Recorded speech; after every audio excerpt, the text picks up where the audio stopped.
So hello guys, welcome back to my channel. It's your boy Mahdi Khan with a new video. So अब जैसा कि तुम लोग को पता है कि नीट का टाइम बहुत पास आ गया है और हम लोग के पास टाइम बिल्कुल भी नहीं है, एकदम टाइम कम बचा है. सो हम लोग क्या करना चाहिए, मैंने डिस्कस किया था पिछले लास्ट व्लॉग में कि हम लोग को कैसे सिलेबस कवर करना चाहिए और कहाँ से क्या देखना चाहिए कि हम लोग को कौन से लेक्चर प्रेफर करना चाहिए, लॉन्ग लेक्चर्स या वन शॉट लेक्चर्स.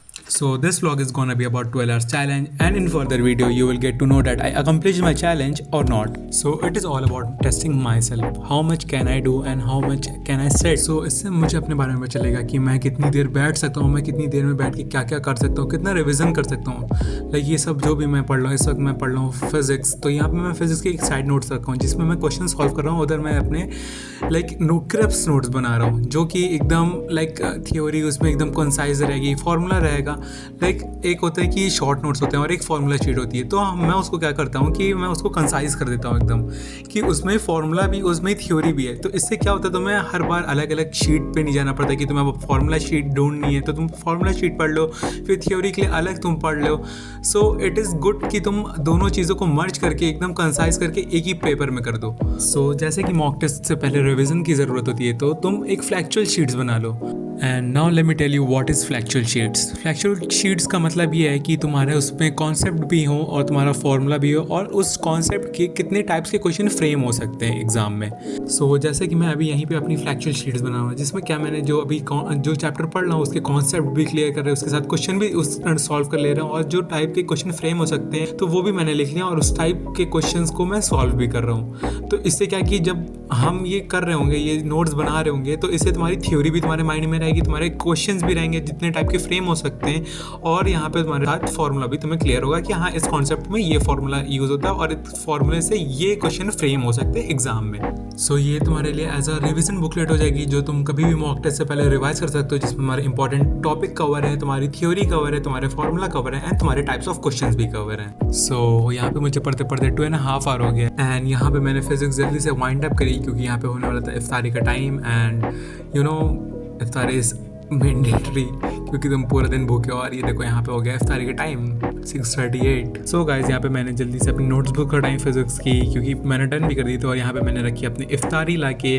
और ये कुछ दाल वाल के पकौड़े होते हैं, आई डोंट नो कि ये कैसे बनते हैं but they are really good in test. So यहाँ पे रहे पकौड़े और यहाँ पे खजूर जो कि मैंडेटरी है, एज यू ऑल नो कि हम लोग को रोज़ा पहले खजूर से खोलना होता है. So here you go. सो यहाँ पे मैंने इफ्तारी अपनी कर दी डन और जल्दी से मैं आया अपने हॉस्टल जो कि मैंने रेस्ट करा थोड़ी देर, फिर मैंने अपनी नमाज ऑफर की एंड इसके बाद मैं बैठ गया अपना पढ़ने केमिस्ट्री. सो यहाँ पे मैंने अपनी केमिस्ट्री का रिवीजन स्टार्ट कर दिया. सेम यहाँ पे भी मैं केमिस्ट्री का रिवीजन कर रहा हूँ एंड ये मेरी कुछ बदमाशियाँ हैं जो मैं मास्क के ऊपर लगा के तुम लोग को दिखा रहा हूँ कि मैं पानी पी रहा हूँ जबकि मैं पानी नहीं पी रहा था. सो मुझे यहाँ पे पढ़ते पढ़ते 3.5 आवर हो गए almost and I am happy कि मुझे लग रहा है कि यहाँ पे मेरा 12 आवर चैलेंज कंप्लीट हो पाएगा. सो देखते हैं आगे क्या होता है.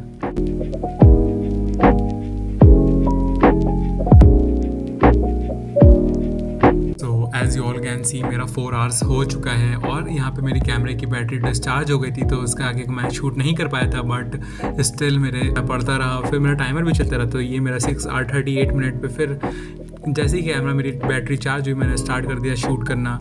सो यहाँ पे कोई भी ऐसा कुछ नहीं कि मैं कोई फेक टाइमर दिखा रहा हूँ, ये वही रियल टाइम है जिसमें मैं पढ़ रहा हूँ और तुम लोग भी ऐसे ही बैठ के अपना टाइमर के साथ पढ़ो कि तुम्हें ऑब्जर्व होगा कि तुम एक चैप्टर कितनी देर में कर पा रहे हो, कितनी देर में नहीं कर पा रहे हो. सो इससे तुम्हें क्लैरिटी रहेगी तुमने ऑल ओवर डे में कितना तुमने पढ़ा.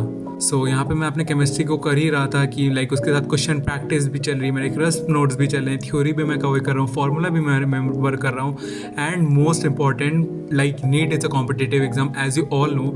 सो इसमें तुम्हें मेमोराइजेशन बहुत ज़्यादा ज़रूरी है. तो मेमोराइज करना हर एक चीज़ को बहुत ज़्यादा मैंडेटरी थिंग है कि तुमने सब कुछ पढ़ लिया. अगर तुमने मेमोराइज नहीं किया so it doesn't make sense कि तुम्हें वो चीज़ याद रहेगी क्योंकि नीट में सिर्फ तुम्हें 3 आवर्स मिलते हैं. 3 आवर्स विल गोना जज your whole year. Seriously you can imagine कि 3 घंटे तुम्हारे पूरे साल की मेहनत को जज करेंगे.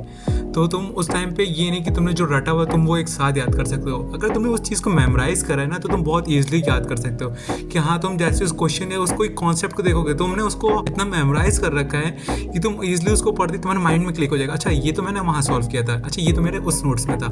तो you can easily solve that question at that time. You can save your time, you can do that question in seconds also. And as I set कि यहाँ पे ये मैटर नहीं करता कि तुमने कितने ड्रॉप लिए हुए हैं या तुम्हारा फर्स्ट ड्रॉप है या क्या तुम्हारा फर्स्ट अटैम्प्ट है।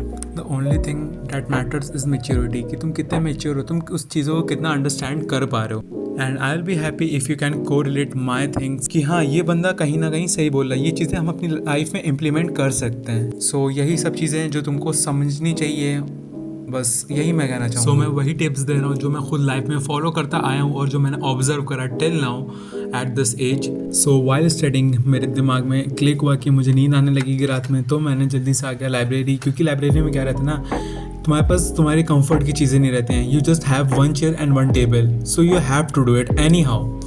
अगर तुम यही रूम पे रहते ना तो तुम्हारा बेड रहता तुम्हारे पास, तुम वहीं पे जाते थोड़ी देर रेस्ट करते हैं। लाइक हम लोग खुद अपने लिए सिली रीजंस बनाते हैं कि लाओ यार रेस्ट कर लेते, थोड़ी देर रेस्ट करने से हम लोग को आराम मिल जाएगा तो और हम अच्छा प्रोडक्टिव कर पाएंगे। बट वैसा नहीं होता है। हम लोग थोड़ी देर जाके बेड पे रेस्ट करते हैं, वो थोड़ी देर कब बहुत देर हो जाती है we exactly don't know. So I will prefer you to कि तुम लोग भी अगर तुम्हारे आसपास लाइब्रेरी या तुम लोग कोटा में हो, लाइक मैं कोटा में हूँ, तो अगर तुम लोग भी कोटा में हो तो तुम लोग जाके लाइब्रेरी ज्वाइन करो। According to my observation what I observe about myself, कि मैं पहले रूम पे जब रहता था ना तो मैं प्रोक्रास्टिनेट बहुत करता था, कि मैं सो जाता था, थोड़ा सा सिली रीजन देता था कि मैं अभी थोड़ा सा लेट जाता हूँ फिर मैं पढ़ लूँगा। बट जब से मैंने लाइब्रेरी ज्वाइन किया मेरा सिटिंग आवर्स ऑटोमेटिकली इंक्रीज़ हो रहा है, जस्ट बिकॉज कि मैं उस एटमॉस्फेयर में बैठ रहा हूँ, मैं अगल बगल उस स्टूडेंट्स को देख रहा हूँ कि नहीं ये लोग भी यार मुझसे ज़्यादा पढ़ लें। लाइक वहाँ पे जाके तुम्हें रियलाइज़ होता है कि तुम ज़्यादा नहीं पढ़ लो, खुद अकेले तुम रेस में नहीं इतना पढ़ लो, और भी लोग हैं जो तुम्हें कंपटीशन दे रहे हैं। लाइक मैंने लाइब्रेरी में क्या ऑब्जर्व किया, जो लोग मेरे साथ सुबह पढ़ते हैं वही लोग शाम में रात में भी आते हैं। They are not sleeping properly, they doesn't care about their dark circles. लोग क्या कहते हैं लाइक मेरे डार्क सर्कल्स हो जाएंगे, कि मेरा ये हो जाएगा, मेरा वो हो जाएगा। बट लाइक अदर हैंड पे देखो ना तो लोग इतना मेहनत कर रहे हैं, they are not sleeping properly, they are not eating properly, they are just giving their whole time to their preparation. So यहाँ पे तुम्हें हार्श रियलिटी पता चलती है। सो मेरे सब इतना बताने का रीज़न यही है कि तुम लोग भी अपना स्टडी आवर्स बढ़ाओ, सिटिंग आवर्स बढ़ाओ, जितना हो सके इतने कम टाइम में तुम उसको रिवाइज़ करो। जैसे मैं रिवीजन अपना चल रहा है, ये मेरा रिवीजन व्लॉग चल रहे हैं, रिवीजन डे 1, रिवीजन डे 2, ऐसे ही कर करके मैं एकदम consistent day by day vlog upload करने लगूंगा। क्योंकि क्या होता है ना कि मैं व्लॉग भी शूट कर रहा होता हूँ, उसके साथ रिवीजन भी, उसके साथ क्वेश्चन प्रैक्टिस भी करनी होती है, तो मैं इतना अकेले मैनेज नहीं कर पाता हूँ सिंगल हैंडेड कि मुझे प्रिपरेशन भी करना है, मुझे क्वेश्चन प्रैक्टिस भी करना है, मुझे रिवीजन भी करना है, मुझे व्लॉग भी शूट करना है, मुझे व्लॉग अपलोड भी करना है, and many other things that I have to manage alone. तो now you all can see कि मेरे 11 आवर्स होने वाले हैं। एंड जब तुम अपने टाइमर को देखते हो कि तुमने अपना जो भी एम करा था, तुमने डेली टारगेट बनाए थे, जो तुमने अपना डेली का टारगेट बनाया था, तुमने सब कवर कर लिया and you just cracked your potential. And now तुम्हें ये पता चलता है कि तुम्हारे अंदर कितनी एबिलिटी है, like you can study for 12 hours. तो यहाँ पे मैं अपनी बायो कर रहा था, मैंने अपने वही बायो में मैं क्या कर रहा हूँ कि यहाँ पे मैंने लैपटॉप में 2 स्क्रीन ओपन कर रखी हैं, एक लेक्चर की और एक एनसीईआरटी की। तो मैं एनसीईआरटी रीड कर रहा होता हूँ। लाइक मेरी एनसीईआरटी पूरी मेरे 11-12 की बायो बहुत पहले हो चुकी है। तो मैं क्या करता हूँ कि 12th की एनसीईआरटी वहीं पे रिवीजन कराता हूँ, बगल में लेक्चर चल रहा होता है उसी चैप्टर का। लेक्चर को मैं 2x पे प्ले करके रखता हूँ, जस्ट मैं सुनता रहता हूँ। तो इससे तुम्हारा क्या होता है कि तुम पढ़ भी रहे हो, तुम्हारे लेक्चर से तुम्हारे जो तुम्हें समझ में नहीं आ रहा है तो वो भी तुम्हें समझ में आ जाएगा। और यहाँ पे मैं ऐसे क्रिस्प नोट्स में क्या लिखता हूँ जो मैं भूल सकता हूँ।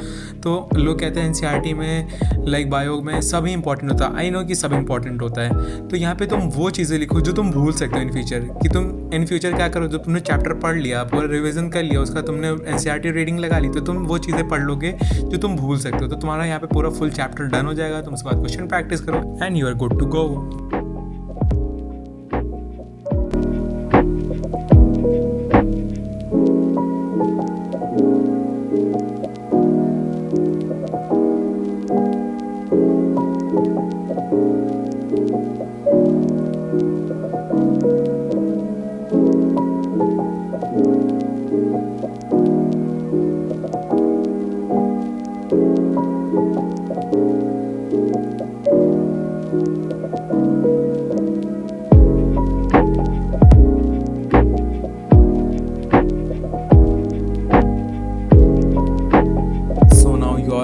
That I accomplish my goal. मैंने 12 आवर्स का स्ट्रेट फॉरवर्ड स्टडी कर लिया है and I am happy so much कि मैंने इतना सारा कवर करा। मैंने सब चीज़, मेरे तीनों सब्जेक्ट्स कवर हुए, मैंने क्वेश्चन प्रैक्टिस कर ली एंड मैंने सारे नोट्स बना लिए जो कि मुझे बनाने थे एंड मैंने NCERT कवर कर ली। So that is how you can also complete your goal and you can also accomplish everything. और अगर तुमने मेरा ब्लॉग यहाँ तक के देखा है तो thank you for watching my blog. Till then take care and keep studying guys.